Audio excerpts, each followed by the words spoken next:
Hey everybody, welcome back to the podcast, Our New Narrative, and today we're bringing to you part 2 in a series of 4. So this is, if you clicked on this and this is part 2, go watch part 1, then come to part 2. With that said, I want you guys to like, share, and subscribe, help me get up to 1,000 subscribers so I can talk to you guys in real time and have some real interesting discussions about race in America, American history, economics, and things like that. And celebrate diversity this weekend. We're coming into the 4th of July, so be safe out there. This is 2020. Man, this year is one for the record books. So live to tell the tale. Celebrate diversity safely. So part 2 in this series of 4, basically I am watching a video of several Black people having a discussion about several issues that affect the Black community, and I'm going to give my 2 cents on what they're saying, and hopefully provide those who are listening with a different point of view, maybe have you say, wow, I didn't think of it like that, or hey, what the hell is Andre talking about? And then if that's the case, make sure, leave me a comment. Maybe I can clear some things up. With that said, we're going to get started right away. The video itself is about 17 minutes. I'll probably talk for about 30 minutes. So the video, I won't talk for 30 minutes. I'll try and keep this video close to 30 minutes, I should say. So with that said, it's important that you go check out episode 1, or video number 1, in this series, Capitalists or Socialists, African Americans, capitalists or socialists. That's pretty much what I've titled it. So here we go, share the screen, and we're gonna get to Mr. Anthony O'Neill's video. Here we go. As a race, I'm not talking about you specifically, but do you believe as a race, African Americans, we play the victim? Hey, man. I have a dream. No. Locking the lady. I'm just gonna leave that as a one-word answer. I'm not even gonna jump in deeper than that. No. Yeah, I'm on the side of absolutely not, and I will leave it there until somebody disagrees. Yeah, then I'll jump back in. And now I'm gonna step out. Well, I mean, I'm gonna be real. I'm gonna say yes. Let's go. I'm gonna be real. I'm gonna say yes. Give me an example. See, it's a loaded question just because I'm not gonna sit here and say every single African American side's either on the yes side or on the no side. Mm-hmm. I say yes to mainly spark conversation, but also I know you said not personal experiences, but that's all I got to go on. I will say, just based on where I am in life, I've gotten a lot of pressure from African Americans, feeling like, I've gotten to where I am because of white people, or you can't speak, you didn't grow up like I did. Like I came from the hood, I didn't have the same opportunities and privileges that other people had. And though, I believe that to be true, in today's America, I really do feel like anybody has the opportunity to rise. See, it's a loaded question just because I'm not going to sit here and say every single African American side's either on the yes side or on the no side. I say yes to mainly spark conversation, but also I know you said not personal experiences, but that's all I got to go on. I will say, just based on where I am in life, I've gotten a lot of pressure from African Americans, feeling like, I've gotten to where I am because of white people, or you can't speak, you didn't grow up like I did. Like I came from the hood, I didn't have the same opportunities and privileges that other people had. And though, I believe that to be true, in today's America, I really do feel like anybody has the opportunity to rise to the occasion. Now, is it easier for certain people over others? Yeah, let's be real, yeah.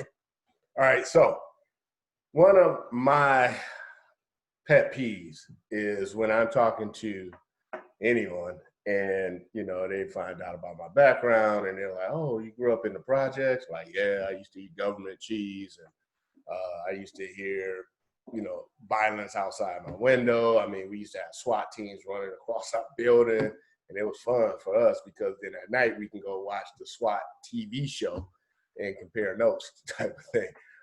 Yeah, growing up on government cheese and all that stuff. But then, you know, I'm not in the projects now. And it's almost like I disappoint people when I tell them that, hey, there's nothing special about me, because what they want to say is, oh, you're special, you're unique. For, you know, you didn't have the, like he said, you didn't grow up like I did. Look, I grew up worse than you did in most situations. The difference is the choices that I made. Some of them were very good. Some of them were very bad. But these were choices I made with the help of my parents, right? And my family and friends and loved ones. It's those choices that get us to where we're at and where we're going, not your skin color, right? So as a group of people, if you're looking at outcomes, is the average white person, you know, more well off than the average Black person? You can say yes, and that undeniably yes, according to the facts, right?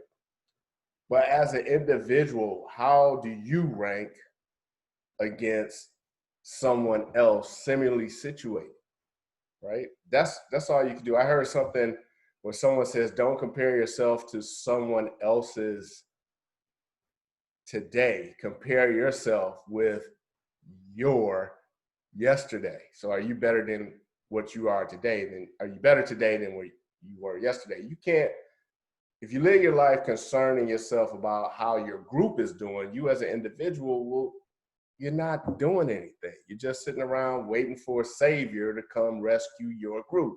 And those saviors are often called race hustlers and poverty pimps, right? So look, do some Black people play the victim? Yes. Do some Black people absolutely not play the victim? Yes. Here's my problem.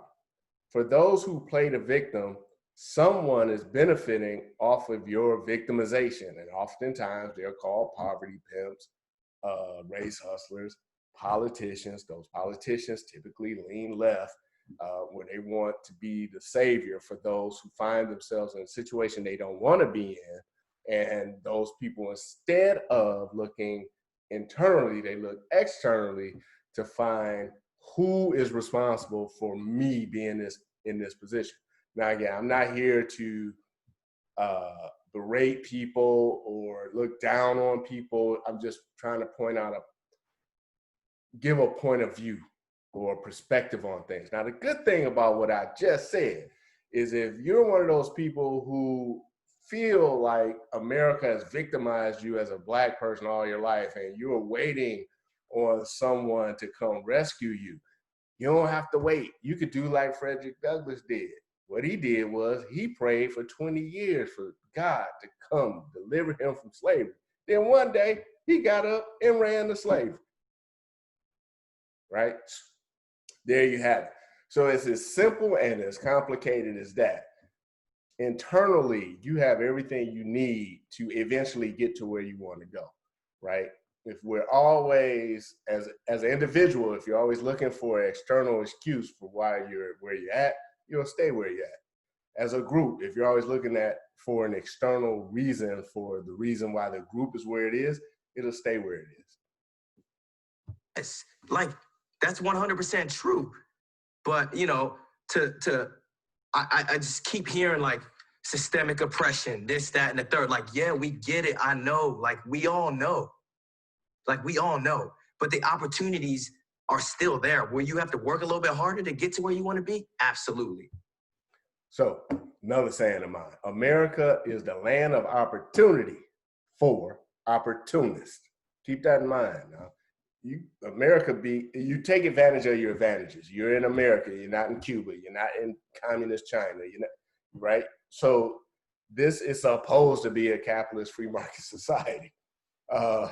So if you're living your life as a socialist within a free market capitalist society, you are going to feel a lot of pain, right? It's just simple as that. And if you're a capitalist trying to operate in a communist society, you're probably going to get killed, but you will feel a lot of pain. Because of how you look? Absolutely. I'm a testament of it.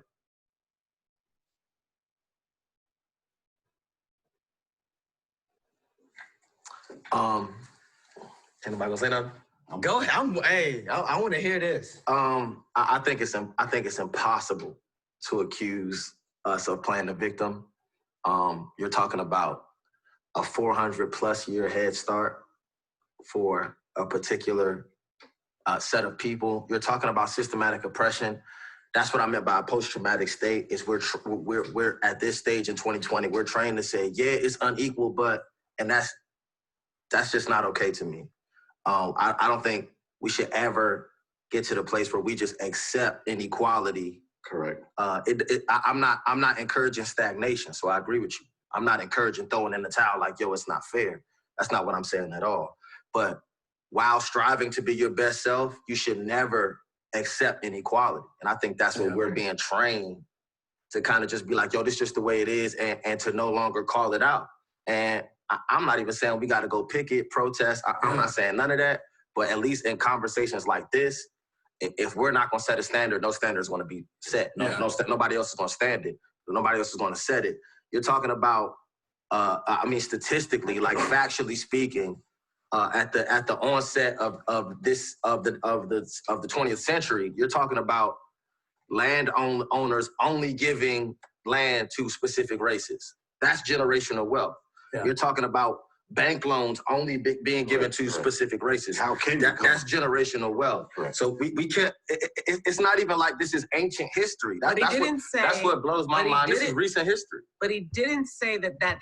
Before she refutes him, what blows that narrative out of the water is recent African migrants to America, immigrants to America, Black Caribbeans to America, Blacks from South America, one of the top earners and education holders in America, above white Americans, right? Who've been here. Some white Americans have been here as long as a lot of Black Americans, but you have these recent immigrants from Africa making more money and more highly educated than both groups of people, even the Japanese, which in the 80s or 90s, they were at the top.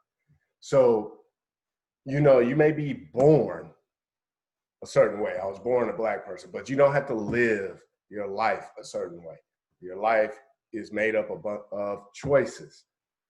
You can't drive a car looking in the rearview mirror. You're gonna drive off a cliff eventually. So we live our life constantly harping, and I hate to use the word harping because it sounds like I'm dismissing the feeling and the issue of racism in the past. I'm not doing that, but you have to live your life moving forward, right? So yes, you take what happened in the past and you build on that. You stand on the shoulders of people who could not use certain bathrooms, who could not buy property in certain areas, who had to work without getting paid for generations.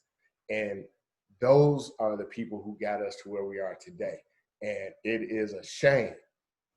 It's almost tearful that the newly emancipated did everything they could to educate themselves and their children. I mean, even during slavery, the contraband was, books. And the Black community has let that contraband called education turn into cocaine, heroin, right? Our focus is not on self-improvement, but improving the bottom line of some corporation who's selling us material goods. I'm not blaming the corporation, right?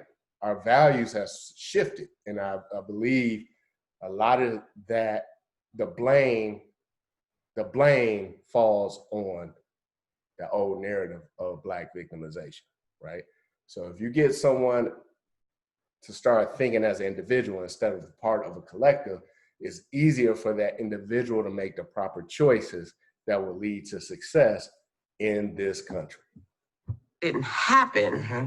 What he said was, do we play the victim? Mm-hmm. And I think that's very different. You're aware of the things that have happened, but are you victimized as a result of it? So- do you say, this is what I can do with what I have been allotted, or whatever my place in life is? Are we playing the victim is the question. So yes. And I was joking around with a friend of mine sometimes. You know, I'm in, you know, my profession is headhunter or whatever, recruiter headhunter. And oftentimes I say, you know, some of these people go into job interviews basically wearing a cap that says your forefathers raped my foremothers, whatever. Right? That angst that's just there, right? And that attitude alone, who wants to work with somebody like that, right? Like, I mean, so yes, if you're African American, it's likely that someone in your family tree was victimized. I can sit before you and tell you, hey, I've been a victim of racism. And I'm sure most African Americans will say that they have been a victim of racism or believe they've been a victim of racism. So I'm not dismissing that at all, but there's two ways of looking at life. You can look at life as a socialist, independent responsibility and freedom, or you can look at it as a collectivist, where it's the group. If this group isn't equal to that group, then it's unfair. That's not realistic. That's called communism. And that has always failed. And before it just totally failed, millions of people died. I think we have to define play the victim. Okay. I think we are the victim. Because anybody can be a victim. I think we are factually a victim. So all races So can what be victims. do we call in playing the victim? What do we define that as? What do you see that as then? What do I see what as? Playing the victim, like when you hear that, like what does that trigger for you? Play the victim means I'm acting like something is being done to me that's not being done to me. Or always That's what I complaining. hear. Always complaining That's what I about hear. our history. That's what I hear when I hear play the victim.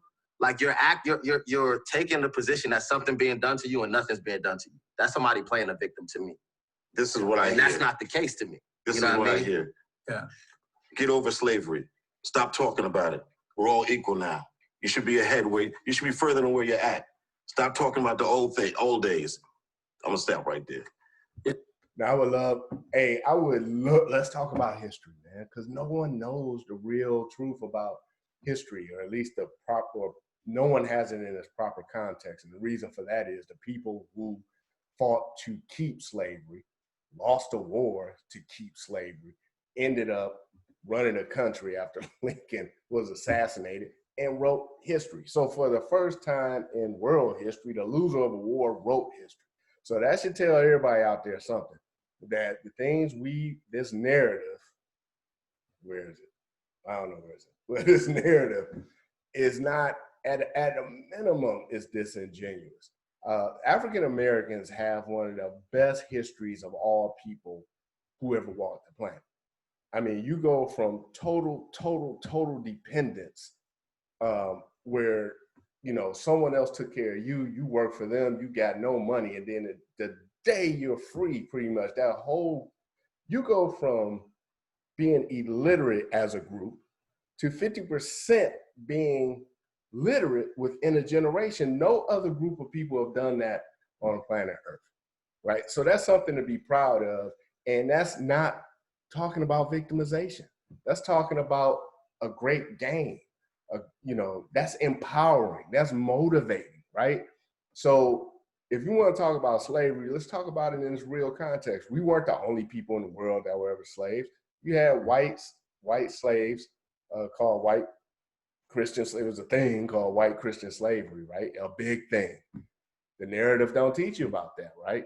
The guy who's responsible for the carbon filament in the light bulb, Thomas Edison, of course, was responsible for the light bulb, but his filament was made out of paper and it would go out like that, only last a couple of seconds. It was a black guy who created the carbon filament. Why don't we know that?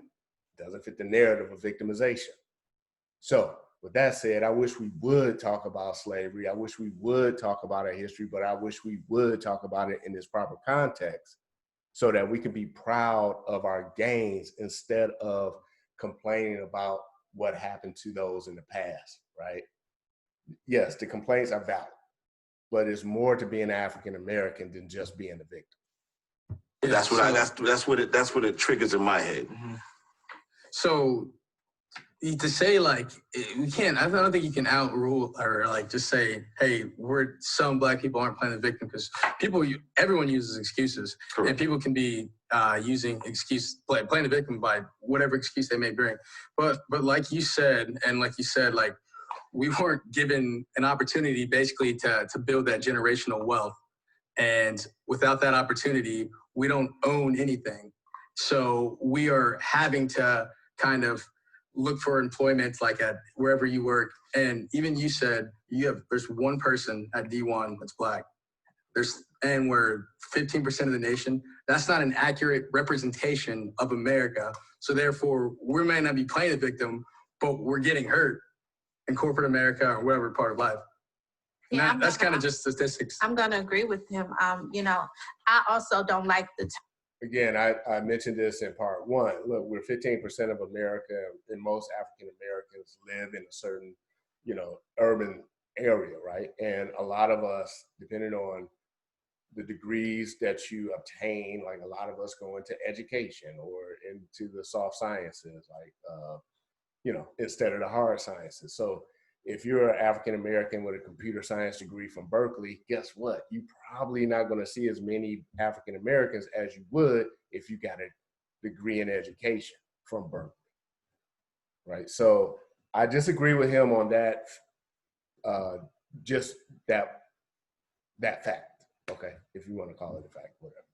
Term playing the victim, because it does sound like you're alluding to something that is not real. Exactly. And I think if we, I'm not dismissing or negating the effects of 400 years of oppression. Sure. And, the things that we've seen and been through. I'm not dismissing any of that. But if we cut it all off and we started with a year ago, we are still being victimized by the stuff you have to see on TV. You have African-American boys who at the age of 11 or 12, all they have ever seen were African-American boys being killed on TV. That's all they've ever seen. They've not known the life without it because they've watched this happen since they've been old enough to understand. They are victims. You can go into a grocery store. You can go into an amusement park. You can go anywhere and be mistreated, and you'll be a victim today. We're not talking about the victimization only of the yesteryears. You can be a victim tomorrow.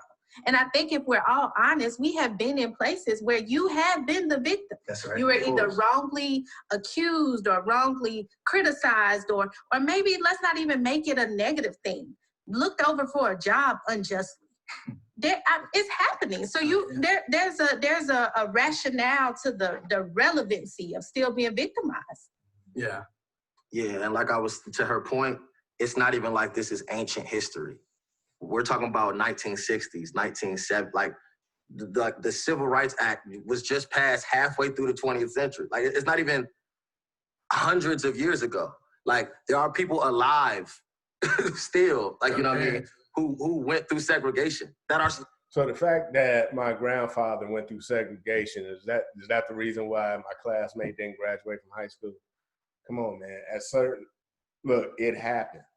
And I'm not being dismissive here. It literally happened, folks. Okay, it happened. But it's not happening, right?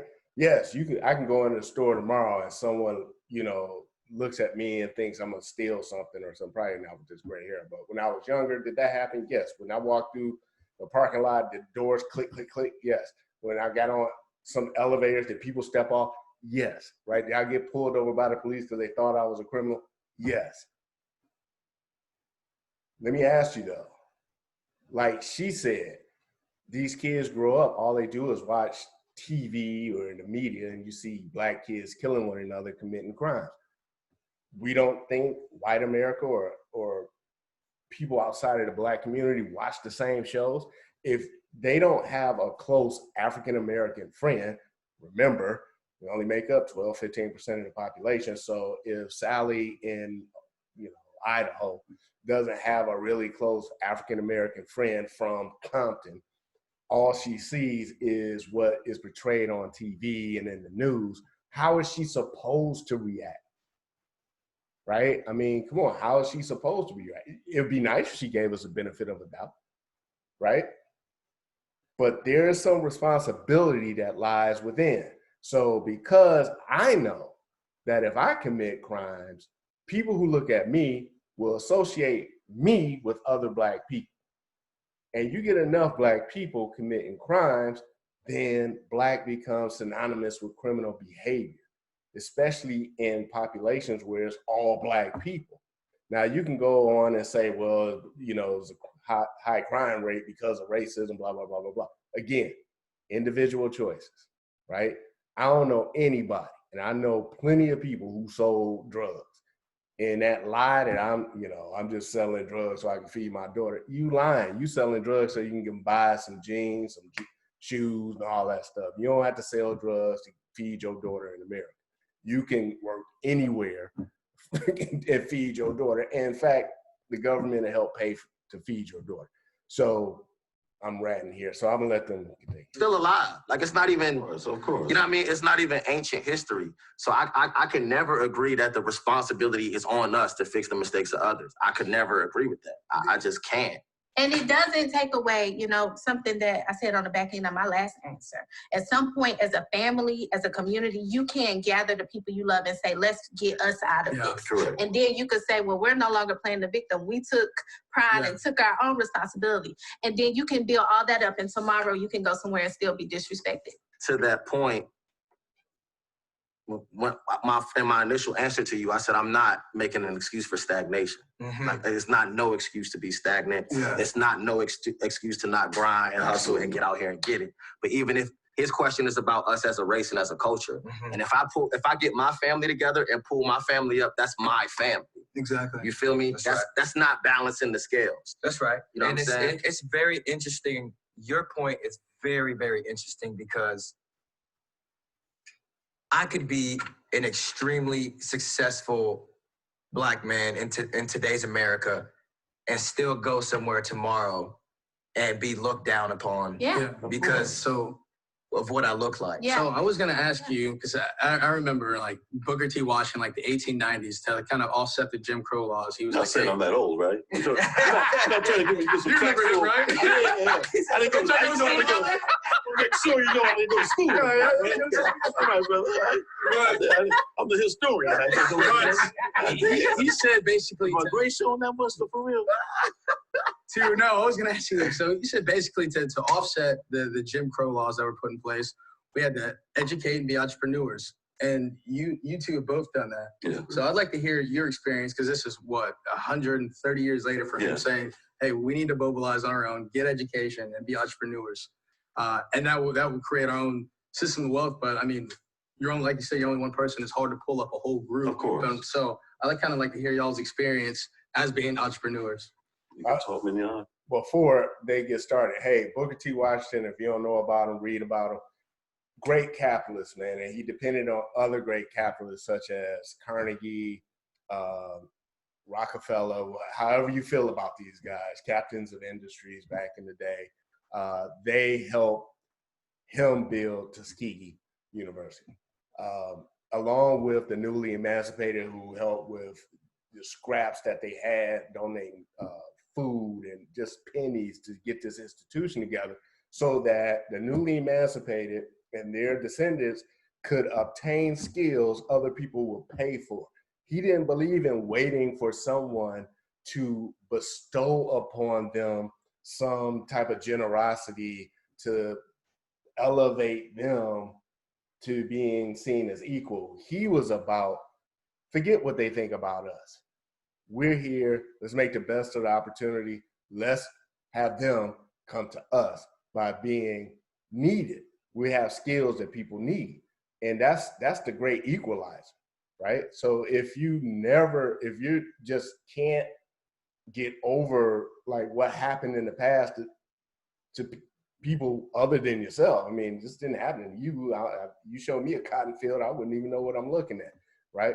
But I do realize that, hey, no matter how a person may feel about me as a Black person or a man or someone's overweight or a beer drinker or whatever, if I got skills they need, green is the common denominator.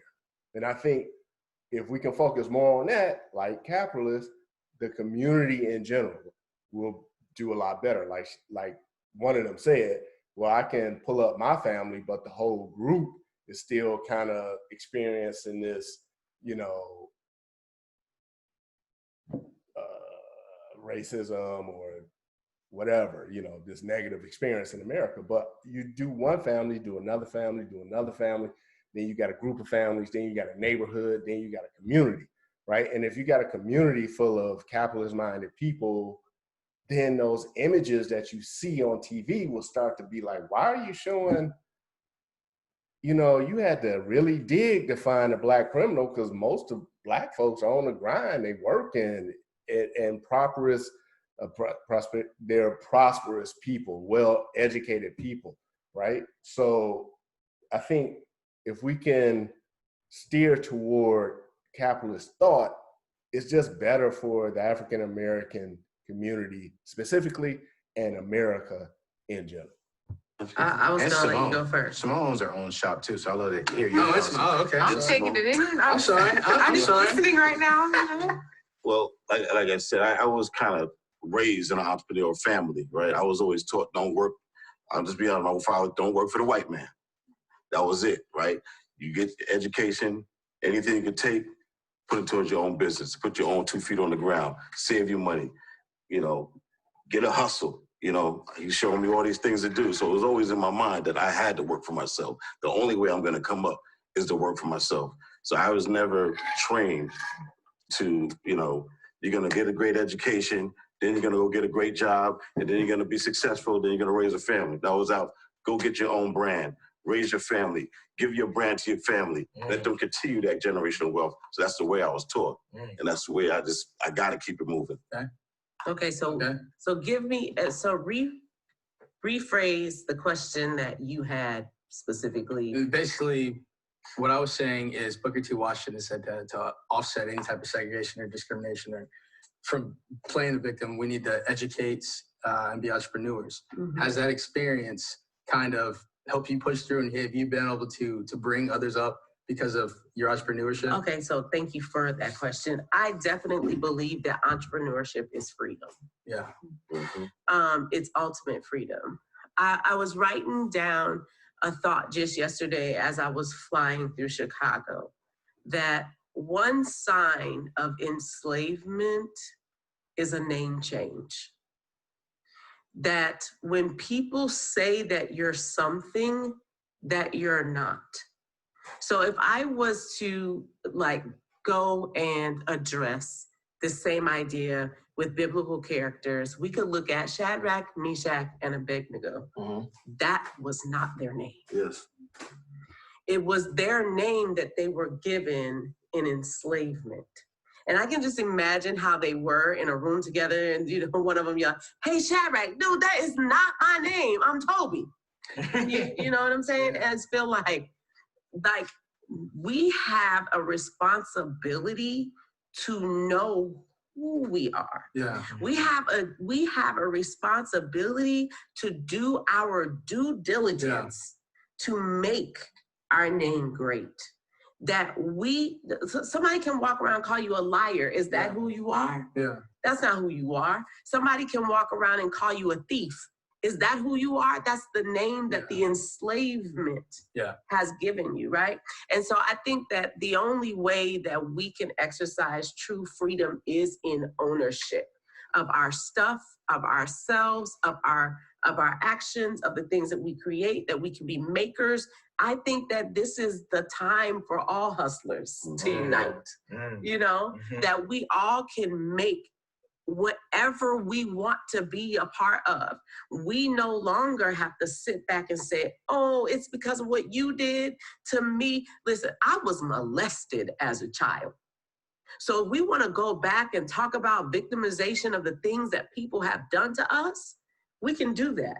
Or we can rise above it and we can say, well, this is who I am now. This is what I'm going to do. When I started my business, I could not bake, not even out of a box.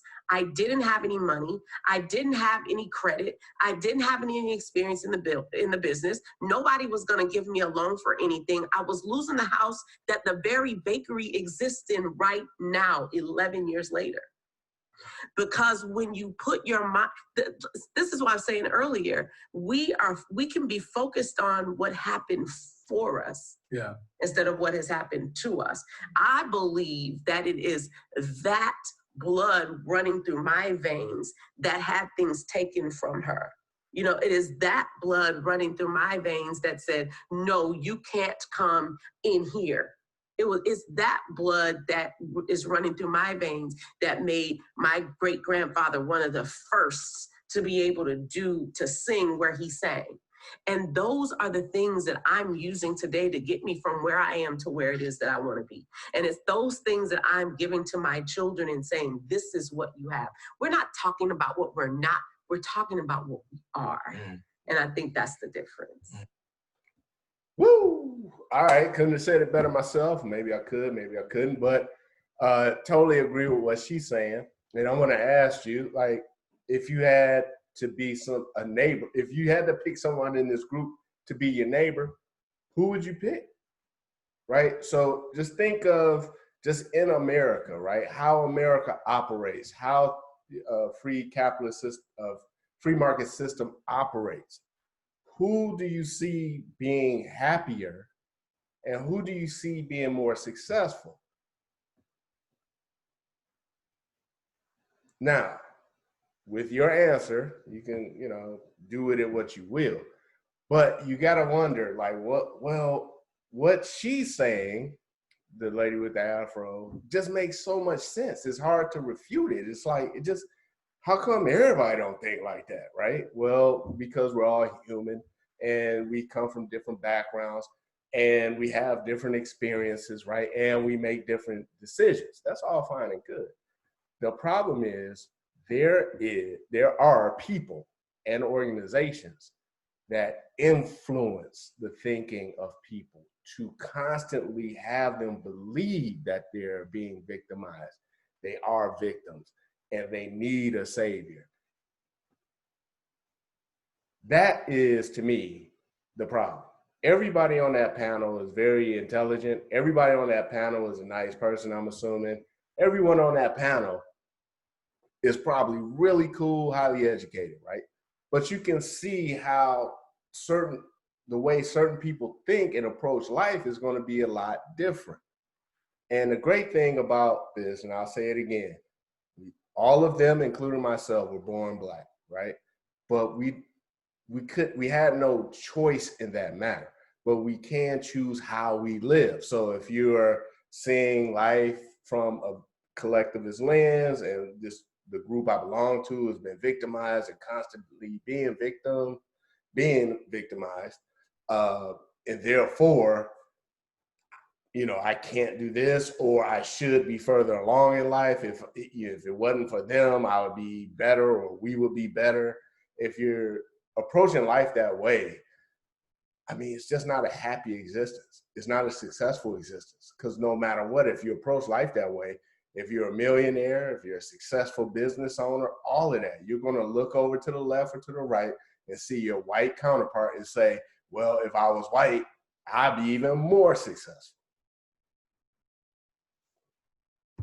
And when we talk about what we are we doing right as a culture that's setting up our children to have wealth? What are we doing right as a culture to where our children's children will know our names? Are we doing things right as a culture to change the narrative of our finances of our children?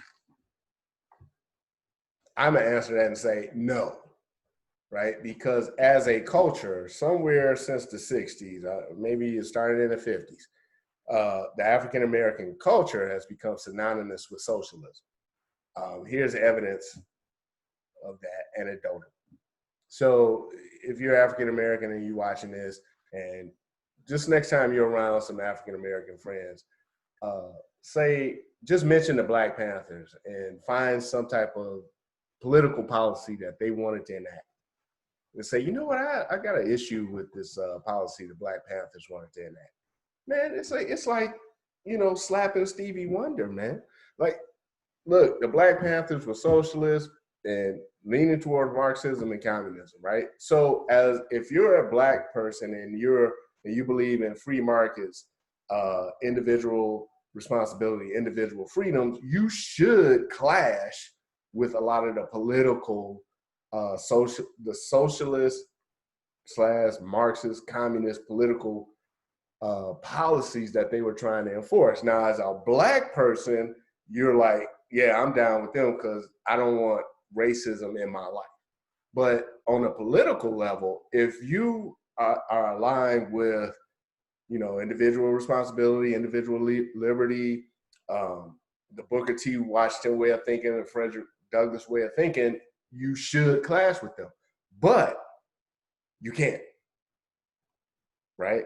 Somewhere along the line, African American culture has become synonymous with socialism. America is not a socialist country yet.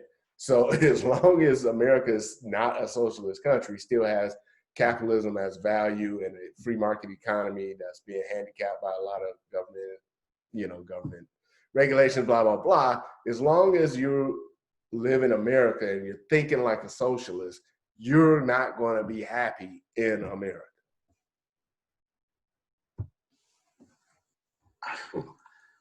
I can only answer that as an individual and then see what we and my wife also tried to do and spread, right? You know, we're all about giving back. We're all about showing and proving. You know, I want to be that beacon that this young brother say, you know what? I want to do what he's doing. You know what I'm saying? I want to go out and get my own wealth. I want to start my own business. And if I wasn't there, maybe he didn't see me. Maybe they never came to my restaurant. Maybe it's just be, you know, but when you're there, we're going to teach you. We're going to give you tools. We're going to teach you about customer service. We're going to teach you how to run a restaurant because that's what we have to do. It's my duty. I have to teach. And again, I can only speak about me. I can't save the world. But I can save the people that watch me. I can save the people that touch me. I can save the people that work for me. I do my best, right? You know, so, you know, I just look at it as you have to be that beacon, right? You got to be that shining light to change everything around you. You know, be that leading example. But I don't think that's anything new under the sun, what you're saying. No, it's not new. I think that's what this community has been. You know, it has been a community of people who say, I'll teach you how to do this. What community are you talking about? The Black community has gone. I have plenty of examples in my life of people who stuck their foot in the door so that I could pass through. That's not always out the way we do things, though. You know. So I'm gonna leave it there. They're going into part 3. I'll go into part 3 later. Again, like, share, and subscribe. If you got anything out of this, I'm trying to get up to 1,000 subscribers so we can go and do live videos, and I can converse back and forth, answer some questions, get educated by you, and educate. It's not about being right, it's about getting it right. And I think there's a necessity for a new narrative in Black America and in America in general, right? African American history is one of the greatest histories of all people who've ever walked the planet. And I'm not just being a pro-Black person, this is just factual. From what we had to what we currently have is amazing. I think it should be celebrated more. I think this Black victimization narrative not only hurts the Black community in general, it hurts America in general. It keeps our focus off of, you know, our monetary system, you know, jobs and things like that. It keeps it focused on race. Look, that narrative, again, that old narrative of Black victimization is responsible for more deaths than any racist, right? So with that said, I'm gonna leave you with that. Have a great 4th of July weekend. Remember, celebrate diversity carefully. Like, share, subscribe, and I'll see you again next time. Have a good one.